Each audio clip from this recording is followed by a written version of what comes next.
Hello and welcome back to Redesigned Rose. If you are new here, my name is Jen. It is my favorite time of the year. It is snuggle season, and what better way to cozy up and keep warm than in one of these beautiful timeless scarves. This scarf I'm going to show you is so easy to make. It is one stitch the whole way through, but I did go ahead and add this gorgeous picot border, not just to the very ends of the scarf, but also along the sides. I think it just adds a timeless element that is going to keep this scarf stylish for years and years to come. One of the best things about this scarf is that we only need a couple of supplies to make it, and the cost for this scarf is very, very low. I actually did have a few skeins of this yarn left over from my Star Stitch pumpkin tutorial that I put out. If you haven't seen that, I encourage you to check that out. But this is a soft classic yarn made by Loops and Threads. It is an acrylic yarn, and I did need about almost 2 skeins of this yarn for one of the scarves.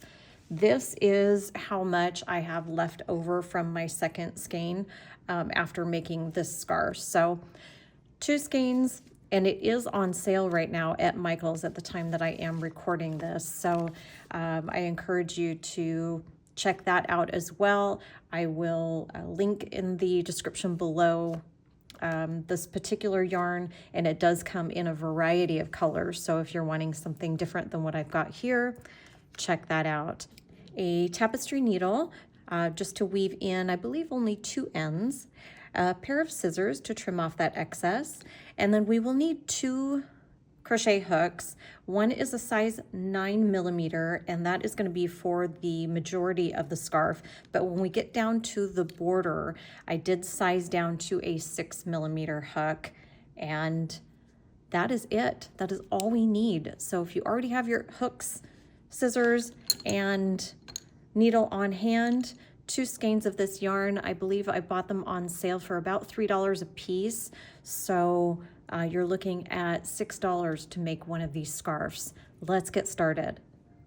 I am so excited to show you just how easy this scarf is to make. I'm not going to go ahead and work up an entire scarf on camera. I will do a smaller swatch today, but for the full-size scarf, you're going to want to chain on 30. For this tutorial, I'm going to go ahead and start with a chain of, let's go 12. 2, 3.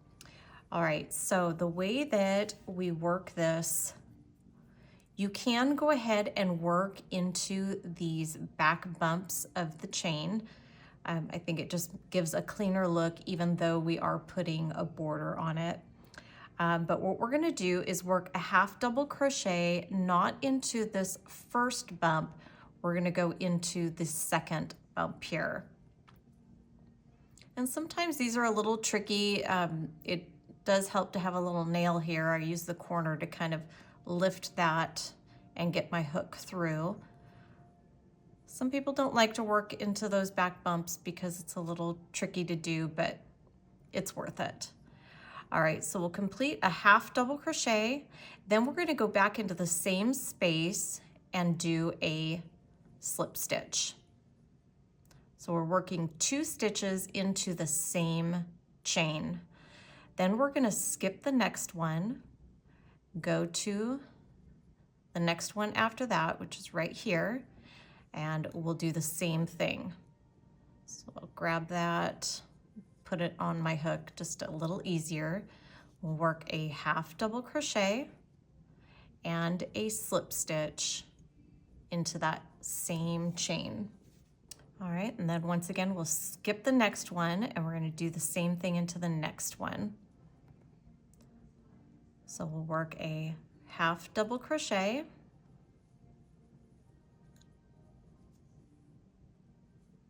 and then a slip stitch into that same space. Now, I don't know what the name of this stitch is. I could not find a name of it, and quite honestly, I'm not sure where I saw it, but it does just create this beautiful texture, and it's so easy because even though you're doing the 2 stitches into one space, getting to skip every other one makes this go pretty quick. So once again, skip the next one, go to the next. And if you don't already know, to do your half double crochet, you're just going to yarn over. I'll grab that little loop there and put it on my hook. And then, so insert your hook, yarn over, pull up a loop, and you'll have 3 loops on your hook. Yarn over and pull through all 3. And because we are working with a much larger hook than is recommended for this type of yarn, a lot of times I'll have to pull this tight before I go in and do my slip stitch.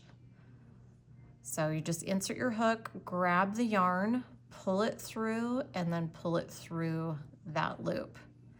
And I'll continue to kind of pull these a little bit tighter, but we're using the larger hook just so that we can have this nice loose drapey scarf that is nice and cozy and comfortable. The last thing you want is something really stiff to wear around your neck. If you love cozy projects and creative ideas like this one and you're finding this tutorial helpful, please just take that quick moment to hit subscribe.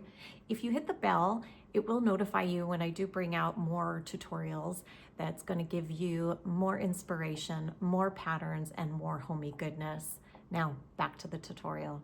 So that is why we're going to that larger hook.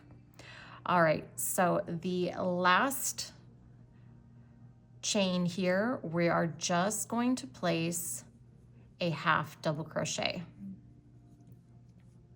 And again, pull that down tight. Then at the end of every row, we will chain 1, turn our work. So now we will yarn over, and in the very first chain here, we're going to work just a half double crochet. Now this is our slip stitch. You have to kind of turn this over and you can see the top where it's almost on the other side of our work. It's just the way half double crochets. There is a front loop, a back loop, and a third loop. But this third loop we don't want to go into because that is what's going to give this slanted texture to all of our stitches by keeping that in the front. So what we're going to do, the slip stitch we will skip, and we're going to work into the half double crochet. So we'll yarn over, go into that front and back loop, but again, it's kind of on that back side. Pull up a loop, yarn over, pull through all 3, and then in the same stitch, we're going to do that slip stitch. And that keeps our count and the design going. If you look at it from the top here, you can see where that slant is from the half double crochet. That's where you want to go into, right on top of that slant. So once again, I'll yarn over, insert my hook, and you just want to make sure though, as you can see, I only grabbed one part of that stitch. I want to grab that front and back loop. That is probably the trickiest part of this entire pattern, but not to worry, it gets really easy and repetitive as you go along. So I am just going half double crochet and slip stitch into each one of these half double crochets from the row below. So half double crochet and slip stitch. And then in this very last stitch, what we want to do, you have to kind of turn it over a little bit so that you can just grab onto that front and back loop. And we're going to work just a half double crochet, no slip stitch. So from this point forward, as we continue to work up, your beginning stitch and your last stitch will just be a half double crochet. The stitches in between are going to be the half double crochet and the slip stitch in the center here. And that's going to help keep that straight. So once again, we'll chain one, turn our work. And once again, just a half double crochet in this very first stitch. And so here is my slant, and I want to go right into that space on top, making sure that I'm grabbing that front and back loop. So half double crochet, then we skip the next one, which is our slip stitch, and we're going to work into our next space here with the half double crochet all the way and a slip stitch. So once again, skip that slip stitch and go right over here, half double crochet and slip stitch. Skip and go right over here. So you can imagine just how quick this starts to work up.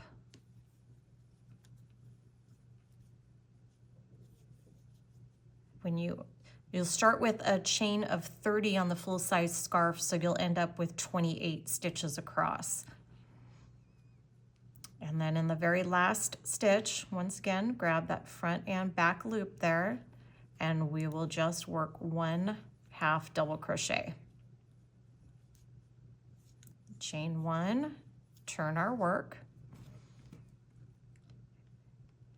and we'll work up a couple more rows together just to make sure you didn't miss anything. So once again, that very first space, one half double crochet, skip the next one into this next stitch, half double crochet and slip stitch. So again, I'm just looking for these big slants, or if you look at the very top, just like we did in the very beginning foundation chain, I'll skip one, work one, skip one, work one, skip, work, and then just one half double crochet in the end.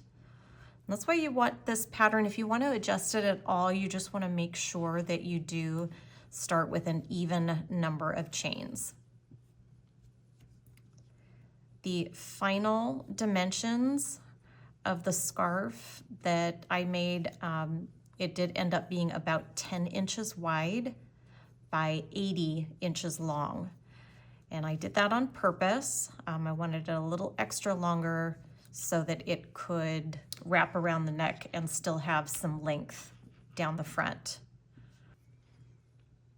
All right, so once again, chain one, turn our work.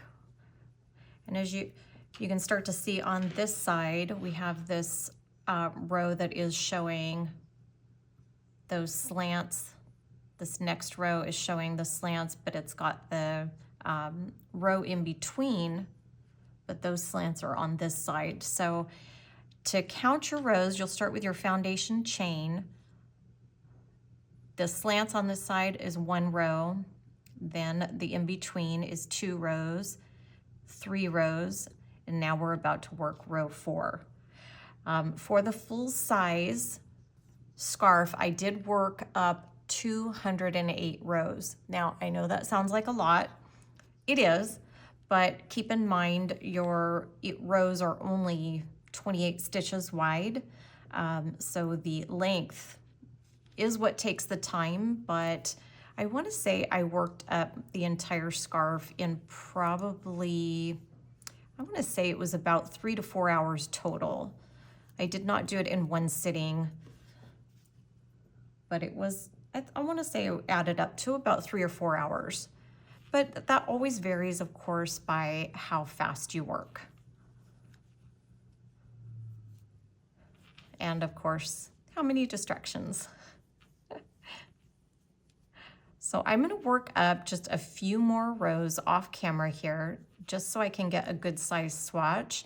And then what I want to do is walk you through the border. You just keep working up the amount of rows. There is no wrong way to do it. If you want less, if you want more, if you have somebody who's really tall that you're making this for, maybe 80 inches is not enough.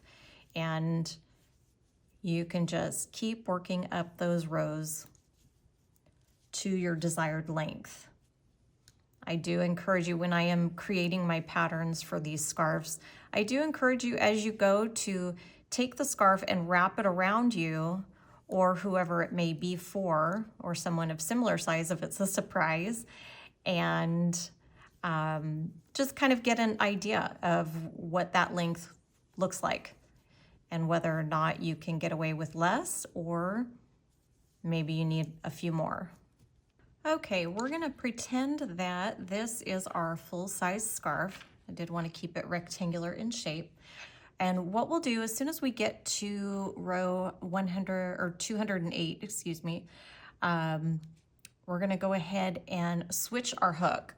So we will just simply pull that hook out, and we're gonna go to the 6mm hook and insert that in. Now this is a picot border that I will do on the two short ends of my scarf, but along the side I did modify it just a little bit so that it can fit evenly along our rows.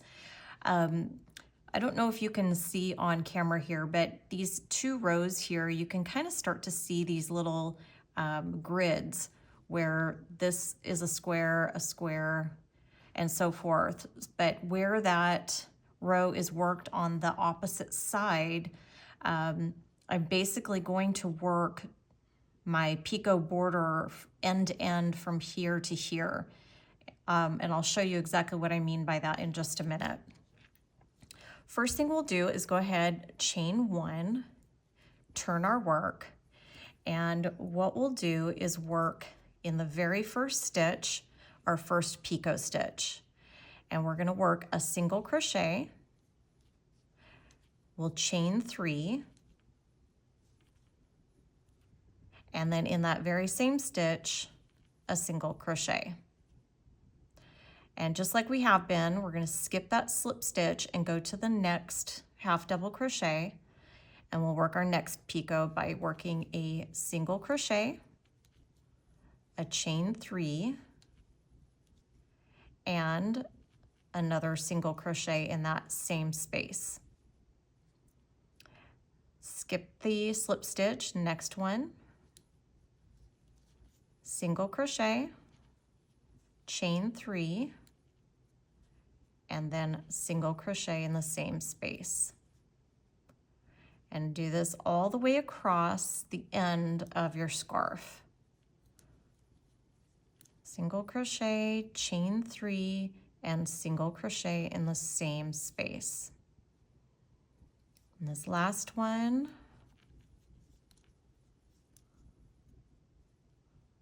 and single crochet.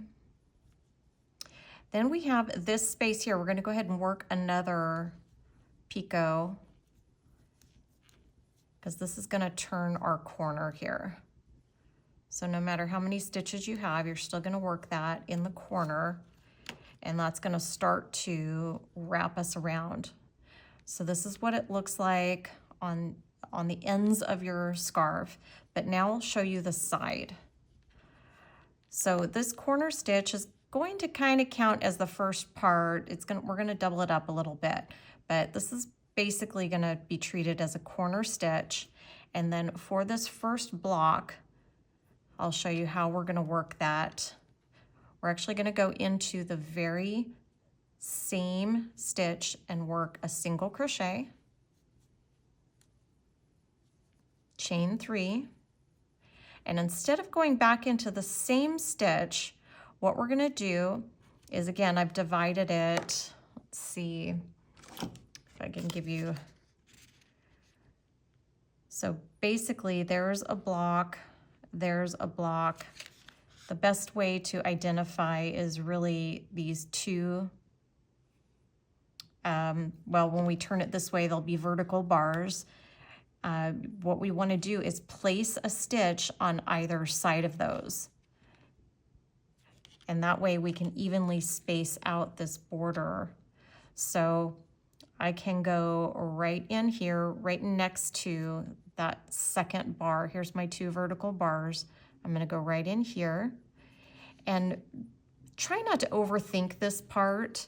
It does all come together very, very nicely. So even if you place your hook in what we think is the wrong space, don't worry about it. It's not going to be wrong. All right, so now we're going to go ahead and here's the next set of 2 vertical bars. So I'm going to go next to this one and single crochet again. I'll chain 3. And then I'm going to go just to the left of the other vertical bar and single crochet. So this is kind of a modified picot stitch, if you will, because it does have a greater space in between. But if I was to do the traditional picot, the placement can get off. This was just the easiest way I could do an even placement and still not make this bunch up too much and create too much of a ruffle on the edge of the scarf. All right, so here are our next 2. So I'm just going to go right next to that stitch and single crochet, chain 3, and I'll go right in here. All right, so here are my next 2 vertical bars. So I'm going to go single crochet right next to that. 1, 2, 3, and then once again, there they are. So I'm going to go just to the left of this one.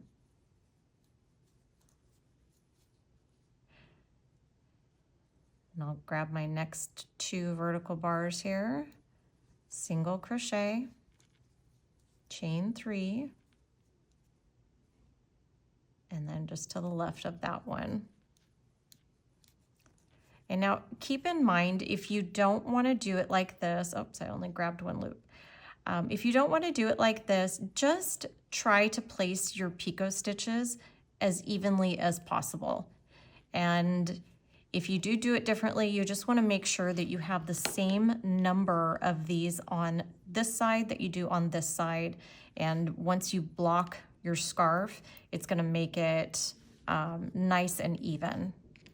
Okay, it's the best advice I can give. All right, so here are my next 2 vertical bars, single crochet, chain 3, single crochet. And here we're coming to the corner. So this one, I'm going to go into this very first stitch and I'm going to work the traditional. So I have single crochet, chain 1, chain 2, chain 3, and into that very same space, single crochet. And as you can see, that just creates that corner. Now I can work the traditional picots just like I did over here, okay? So I will skip 1, and I'm gonna go into this next stitch, single crochet, chain 3, and in the same space, single crochet. All right, and then I will skip 1 and go into this next stitch, single crochet, chain 3, and in the same space, single crochet. Okay, and again, you can turn this over, skip 1 into the next stitch. If you want to see the tops of those stitches, makes it easier to know if you're skipping 1 or not. Skip in the next.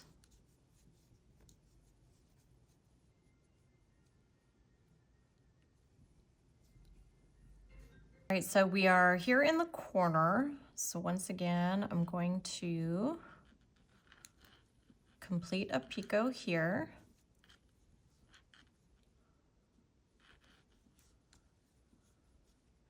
And then I'm going to go into this very corner where our slip knot was, or is. And we'll do a traditional picot in that stitch, and I'm crocheting right over top of that slip knot, and then I like to take my tail and just tighten that down. This side of the border, we can go ahead and crochet right on over this tail, or you can weave it in. It's completely up to you. But basically we're going to do the same thing that we did on this side. The only difference is it's a little harder to see. We don't have the vertical bars. What we have is the slant and a bar coming together at a point. So what we want to do is put one part of our stitch here and one part of our stitch on the other side. So you can see this kind of point right here. I want to do single crochet, chain 3, single crochet. Single crochet, chain 3, single crochet. That way I can evenly get the same number of these stitches for each one of these rows.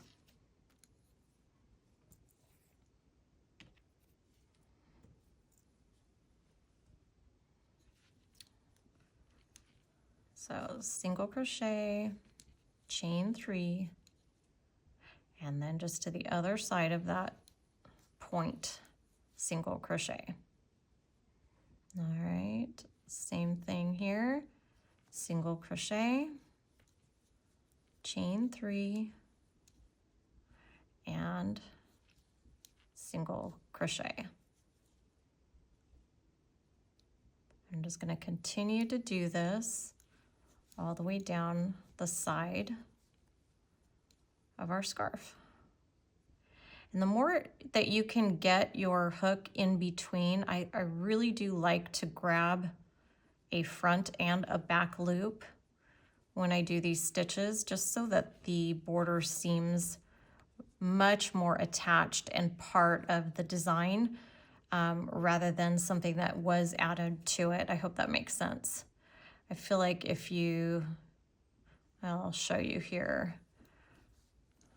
So if we did a single crochet, chain 3, and then if I just grabbed one loop here, see how it creates that space rather than being firmly attached.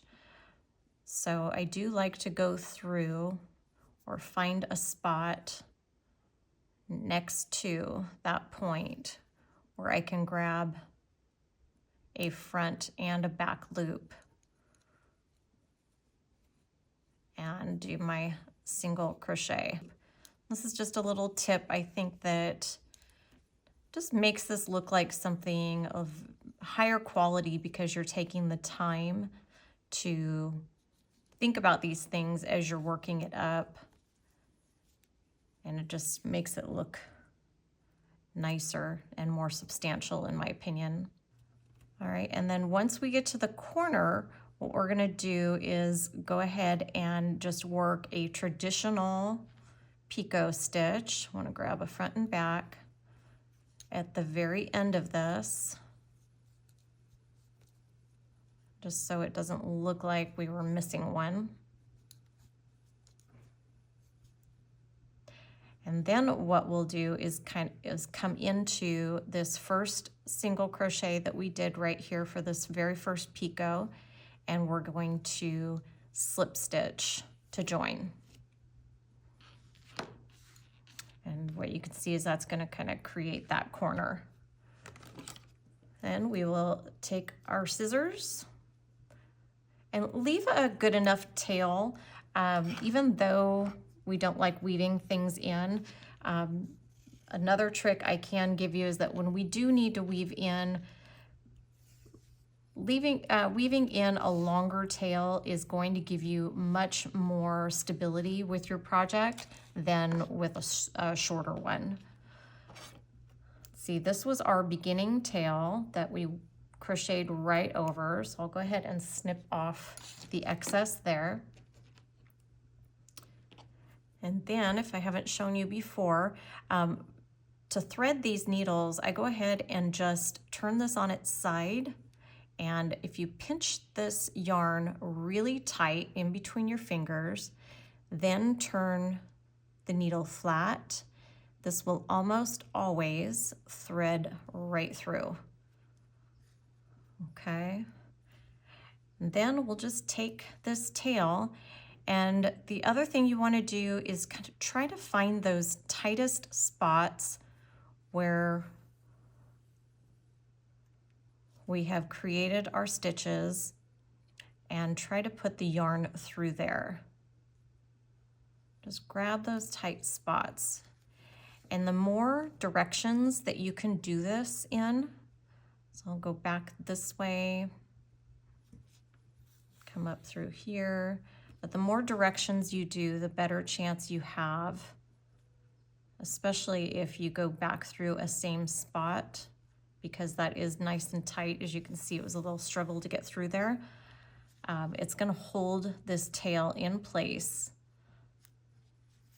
And again, because you can wash and dry this, you really wanna have your tails in nice and secure, because the washing machine does tend to make those come back out when we don't want them to.